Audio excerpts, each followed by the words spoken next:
So my question for all the Bigfoot believers and skeptics alike is this. How do you reconcile the fact that literally every culture in the world today has legends and connections to the creature we often refer to as Bigfoot, dating back to the dawn of time? Is this just coincidence, or is it something more? Why do all the stories contain the same recurring descriptions and themes? Whether they call them Bigfoot, Sasquatch, Yeti, Yeren, Skunk Ape, Yowie, or some other name, the reports are all the same. From America to China, the Himalayas to Australia, literally every continent has the same phenomenon. Why do we see such similarities? How could this story permeate throughout the entire globe?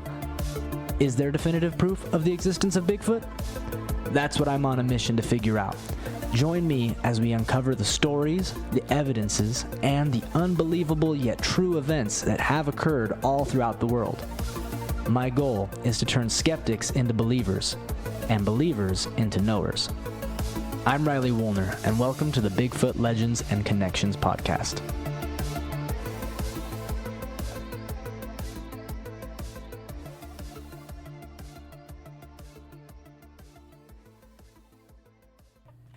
Who you are about to hear after myself is the voice of Les Stroud. If you're unfamiliar with Les's work, he's most known for his TV show called Survivorman, which was aired on television as well as YouTube now. And this show was all about surviving in the wilderness. He is known essentially as the godfather of this genre of TV. He was making this kind of television show way before Bear Grylls, which most people think of when they think of Survivor kind of shows. His show I remember watching as a kid and having a lot of respect for him because he seemed to really know his stuff. His show took place in places as diverse as the Canadian Maritimes to the Everglades of Florida to the deserts of the Sahara in Africa to the mountains of California. And in his show, he focuses solely on survival. But in the last couple of years, he has devoted a couple episodes or two separate from his Survivorman TV show to talk about what he calls the Bigfoot phenomena. And what we're about to hear is his experiences with what people will call Sasquatch or Bigfoot, and what his opinions on this subject are. The first experience was spending an entire year in the forest, and my ex-wife and I were camping, and we heard this heavy bipedal stepping. Basically, when I say bipedal stepping, it sounded like a man, a very heavy man walking in the bush. But we were in the middle of nowhere, absolutely the middle of nowhere in northern Canada, hundreds of miles from civilization. It wasn't a hunting area. Nobody was there. I kind of called out when it felt like it was about 50 feet from the tent. It stopped. It slowly turned, and it walked away. I know what a bear sounds like when it walks, even when he's walking in his own footprints. I know what a moose sounds like. It wasn't a bear and wasn't a moose. Whatever it was upright, heavy, and walking on 2 feet. And to this day, my biggest regret is that I didn't unzip the fly of the tent and look out. The hair was up on the back of my neck, and it freaked me out. And we both just looked at each other and said, with kind of zero knowledge of any future interest I might have, and just said, I think that was a freaking Bigfoot. And even my wife went, I know. And that was it. That was the end of it. That was perceived encounter number one of many. There's the encounter that kind of got me into all of this, which is partly to blame for me being on an interview show in New York called Opie and Anthony Show, a very famous radio talk show, and they were interviewing me about Survivorman. And then one of them just kind of jokingly said, hey, dude, you ever see Bigfoot out there? And, it's that kind of joking question. And I will always answer honestly, no matter what interview I'm on, if they ask a certain question. And so he asked, so I went, well, as a matter of fact, and then I told this big, long story about it sounded like this big, huge gorilla making sounds like that in the Alaskan forest. The thing is, I was filming Survivorman, and I didn't really want to get caught up in the Bigfoot thing. I just wanted to film Survivorman and all my survival stuff. So when I heard that 5 times out in the forest and then it taking off and crashing through the trees like a freight train, I just went, okay. Well, that was interesting. And it wasn't a grizzly bear. So that set me off on this path. The reality is that I've had several encounters. And when I say encounters, experiences in the forest, in places where there's supposed to be Bigfoot, and the experiences, I cannot account for these experiences. I can't say it was a moose or an elk or a cougar or a bear, and I know those animals very well. And that's what I mean by encounters, and many small encounters. It's just these things that happen, you're like, okay, come on. It's the stupidest way to frame the question, period. Do you believe in Bigfoot? It's got nothing to do with belief. It's got to do with plausibility, science, reality. Belief? No, I mean, you might as well talk about fairies and angel dust and ghosts and Harry Potter, if you like. But this isn't about believing in something. This isn't Santa Claus. Is this plausible? There's so much anecdotal reference that we always turn to. But one thing I will not ever answer is the question, do you believe in Bigfoot? I mean, that's, at the party. Hey, dude, man, you believe in Bigfoot? Conversation's over. If someone goes, do you think this is possible? Now we have a discussion. So don't ask me if I believe in Bigfoot. It's the wrong question to ask. Is it plausible? Well, now that's a different question. I would say that I stand pretty firmly in a bracket that says, well, it's plausible. These perspectives, could something like that exist out there today? Sure it could. Is the short answer. There are vast tracts of beautiful, pristine, very rarely accessed land. You say, oh, but all the roads, yeah, I know, there's a lot of roads. It doesn't mean people are driving on them. These squiggly little back roads in the mountains. It doesn't mean it's not got regular traffic or anything. So when you start to look at that map, when you start to fly over, say, North America, or even just the West Coast, the Pacific Northwest, if you are in a small plane and you look down and you say, could something exist down there? The answer, biologically speaking, is absolutely. There's plenty of food and water and biological necessities are met in that place. The next part of the question is the difficult part. That's where it starts to get detailed. How? What do they eat? Where do they live? And most importantly, how many there are there? Well, you never see this, or, you get the skeleton question. Well, 60,000 black bears in Ontario, Canada. I've never seen a black bear skeleton. And I hardly ever get to see a black bear. So are there 60,000 Sasquatch, in the same area? There's probably only 1,000.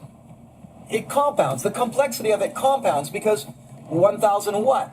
Highly intelligent, almost human-like, very secretive, bury their dead, hide in caves, recognize what cameras strapped on trees actually are. Who knows? Big dumb apes? Sure, we'd have one in a zoo. And that's the one thing I always like to go with the apes thing is, if they were just big apes, and even big smart apes, we'd have one in a zoo. Guaranteed. But we don't. So you have to start looking at other attributes. It's hard to answer any question about Bigfoot quickly, concisely, and definitively. And when somebody does, they're full of crap. They don't know what they're talking about. This is the big tricky question to answer. Why don't we have a body? There's quite a few people that would simply say, well, we have had bodies. How come they never shot? They have been shot. Oh, and no one ever hits them with a car. They have been hit by cars. There are lots of stories of having bodies, them getting shot, or getting hit by cars. So the general public doesn't know that. There's no body on display. Well, but historically speaking, there's actually been quite a few. It's hard to answer the question, how come they've never had a body? Well, there is no never about this. They've been there. So the infighting in the Bigfoot community is pathetic. There's just so many egos involved.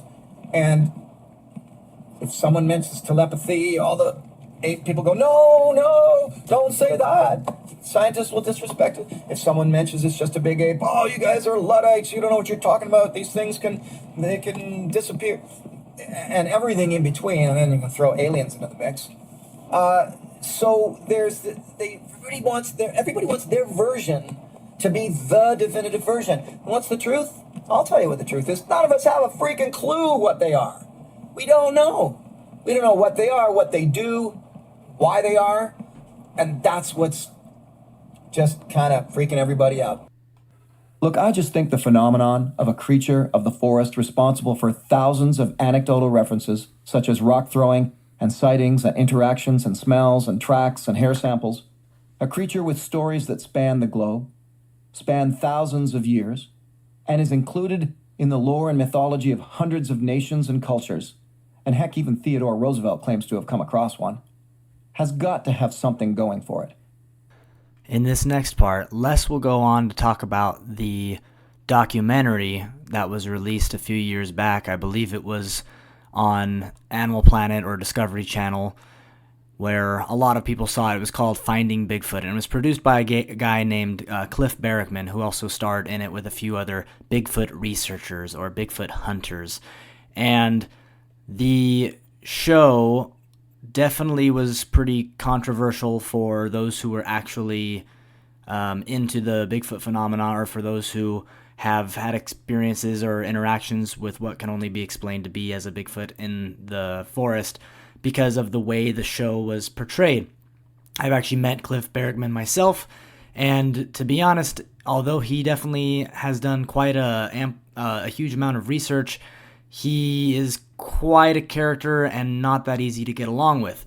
And the documentary, I think I've seen parts of, but from what I remember in it, was not very impressive to me, and definitely, well, let's just say I agree with what Les is about to say. What Finding Bigfoot did was, because of their antics, and because so much of it was just nonsense, with the exception of the town halls, Finding Bigfoot eventually turned the interest in the phenomenon of Sasquatch and Bigfoot into a cultural punchline. You'd see a Robert Downey Jr. movie trailer, and the joke in the trailer, the punchline is something about, my client wants to meet Sasquatch. And when I saw it, my heart sank. Why did my heart sink? Because I thought it was a phenomenon that deserved some real, skeptical, intelligent research. And that's not what was going on with that series.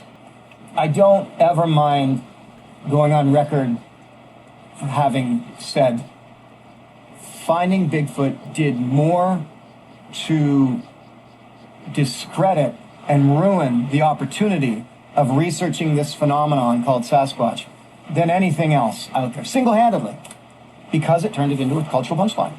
People giggled, but now, somebody asks you, they giggle. That's branding. We have Bigfoot and Sasquatch branding. You want to drink a Bigfoot pop, you want to smoke a Bigfoot cigarette, there's Bigfoot wine. It just goes on and on. And yeah, I'd say all of that flies right off the back of Finding Bigfoot, that television series. Actually, what I would want to say is that where you land on what you think Sasquatch is or Bigfoot is will depend on how open your mind is. If you're wildly, fantastically open-minded, you're going with aliens, I like to be skeptical, intelligent, even cynical at times, to be in the right place, but to be an open-minded skeptic, I think the best place to be. But you definitely, for the most part, most people start with the ape thing. You start there because, well, wait a minute. Well, how could he live up? Oh, I guess he could live out here. Huh, never thought about that. Yeah, there's food. They could eat elk and they catch salmon and they could live in caves. Well, that's all pretty violent. That makes sense to me. So you start there. But the more you go out, the more you experience, the more you talk to people, when 7 people in a row tell you the same thing and it's all about telepathy, if you're open-minded, you're going, huh, never thought about that. That might explain why they never get seen on trail cams. They know. I think trail cams are a perfect example of why they can't just be smart apes. If they were just smart apes, there'd be some in a zoo. We'd have them caught. They'd be stuffed. Think of the wilderness.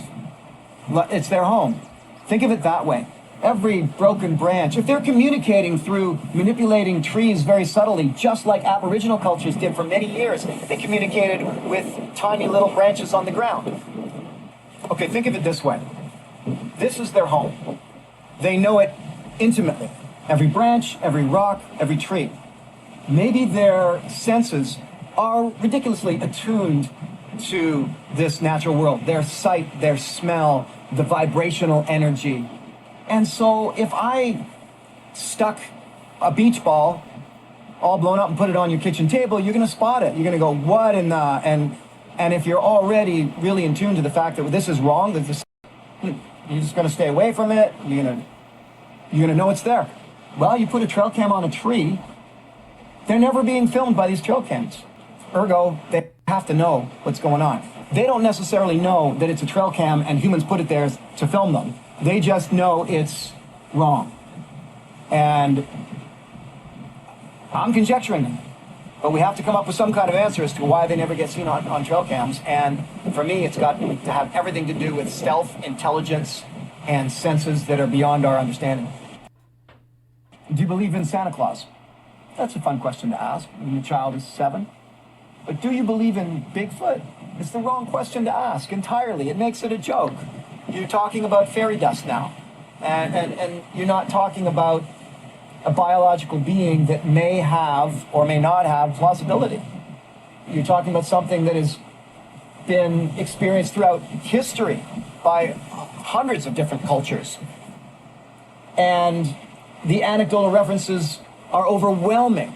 So do you believe in Bigfoot? That's a nonsensical question. It's dare I say it, disrespectful to the phenomenon to ask it that way. Now, ask me, do I think this is possible? Do I think it's plausible? What's the biological realities of something like that existing in the forest? Well, those are good questions to ask, and they will spur on the right kind of discussion. But do you believe in Bigfoot? It's a stupid question. Thanks for listening to the BLC. Be sure to subscribe and share. And it would be really awesome if you'd be willing to take just a minute to give us a review, as that helps this show out a ton.